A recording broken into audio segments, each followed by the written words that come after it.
महापालिकेच्या आरक्षणामध्ये एकूण 26 प्रभागांपैकी 25 प्रभागांमध्ये 2 महिलांना आणि ओबीसी प्रवर्गातील प्रत्येकी एका सदस्याला संधी मिळणार आहे.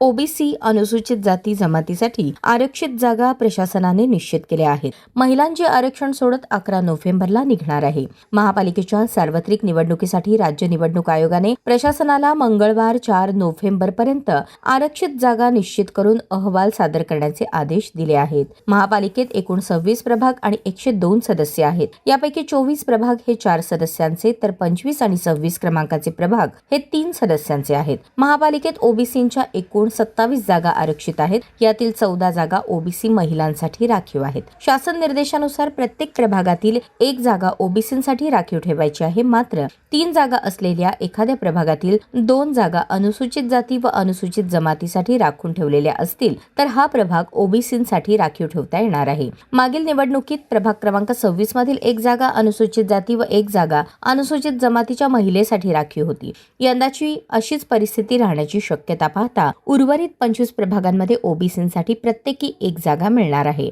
उर्वरित 2 जागा इतर 25 प्रभागांपैकी 2 प्रभागात जाणार आहेत. याशिवाय एकूण 102 सदस्यांपैकी 51 जागा महिलांसाठी आरक्षित राहणार आहेत. ओबीसी प्रवर्गातील महिलांसाठी 14 जागा, अनुसूचित जातीमधील 8 महिला आणि अनुसूचित जमातीमधील एका महिलेच्या जागेसाठी सोडत होणार आहे. महिलांच्या उर्वरित 36 जागांसाठी सोडत निघणार आहे. या जागा सर्व 26 प्रभागांमधून काढण्यात येणार आहेत. त्यामुळे 26 प्रभागातून 2 महिलांना संधी मिळणार आहे. तर प्रभाग क्रमांक 25 आणि 26 हे 2 प्रभाग 3 सदस्यांचे असणार आहेत.